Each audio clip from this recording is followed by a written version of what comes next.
9h30, ministère de l'écologie. Un lundi pas comme les autres, pour les élèves d'une classe de CM1, ils sont venus remettre en main propre un cahier vert à M. Jean-Louis Borloo, mais surprise, M. Borloo nous a fait faux bond. C'est donc Nathalie Kosciusko-Morizet qui se fait désirer. Alors en attendant, on stresse un peu. De l'énergie, du développement durable et de l'aménagement du territoire. Cher François, juste un mot pour te remercier et te féliciter, sans oublier ta maîtresse pour ta participation à la rédaction de ce cahier.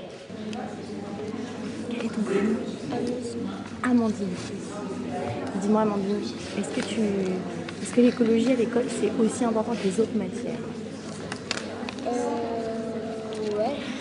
Qu'est-ce que tu peux me dire de l'écologie toi?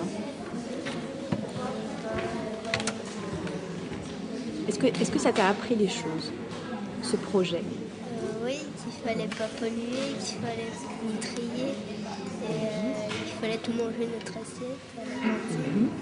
Qu'est-ce que tu fais toi au quotidien comme geste écologique? Est-ce que tu fermes le robinet pendant que tu te brosses les dents? Oui. Est-ce que tu sais plus de choses sur l'écologie que tes parents, tu crois? Oui. Oui, hein, ça c'est sûr. Ils en parlent pas et ils vont pas à l'école. Alors dis-moi Maya, est-ce que tu as appris des choses en faisant ce projet? Oui, assez de choses. Oui. Est-ce que tu l'expliques à tes parents ou est-ce que tes parents ils sont super calés en écologie? À moitié, j'en ai parlé à mes parents et en même temps, c'est mes parents qui m'en ont appris un peu aussi. D'accord. Qu'est-ce que tu fais toi au quotidien comme geste écologique? Je rebouche bien l'eau pour pas qu'il y ait de gouttes pour qu'il y ait moins de gouttes qui tombent. Quand je sors d'une pièce, j'éteins la lumière.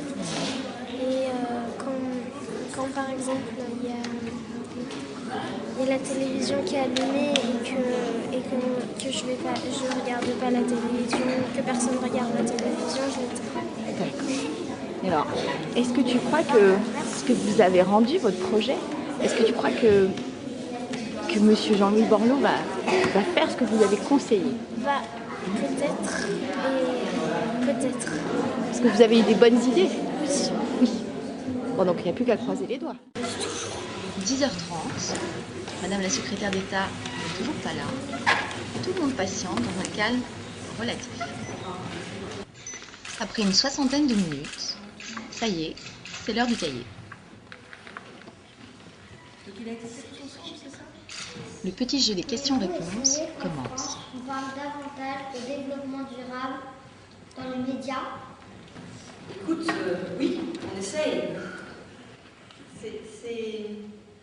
Il y a quelques années, on en parlait très peu. Et les premiers médias à s'intéresser au développement durable, à part les quelques journaux spécialisés, ça a été la radio. Je ne sais pas si vos parents écoutent la radio, il y a souvent des petites rubriques très intéressantes à la radio sur le développement durable. Et puis alors après, c'est venu un peu dans les journaux en papier. Il y a des journaux, par exemple, qui ont fait des pages spécialisées. Et la nouvelle secrétaire d'État au numérique répond, en oubliant tout de même de citer les médias Internet. Et les derniers maintenant à venir, c'est la télévision. Traditionnellement, à la télévision, on trouve surtout des reportages avec de belles images sur la merveille qu'est la Terre. Mais c'est vrai que les problèmes du développement durable ne sont pas très faciles à mettre en image. Est-il possible de faire diminuer le nombre d'emballages des produits que nous achetons? Oui, c'est possible et c'est nécessaire. La France est très mauvaise sur la question des déchets. Quand je dis qu'elle est très mauvaise, elle traite bien les déchets, mais elle est très mauvaise notamment sur la production des déchets. En France, on produit 360 kg de déchets par personne et par an. Comme il y a 365 jours dans l'année, 360 kg, ça veut dire 1 kg par jour. 1 kg par jour par personne. Donc dans une famille, pourquoi pas, voilà, c'est pas 1 kilo par famille, c'est 1 kilo par jour par personne.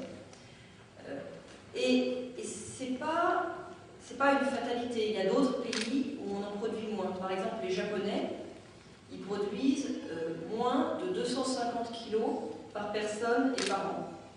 Donc, si vous avez fait les fractions, ça fait presque 1/3 de moins. Ouais.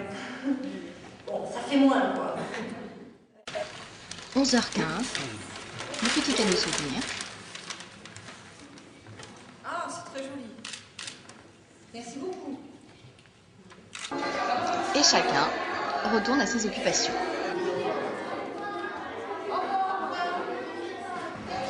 Dans la simplicité, comme un jour normal. L'accueil,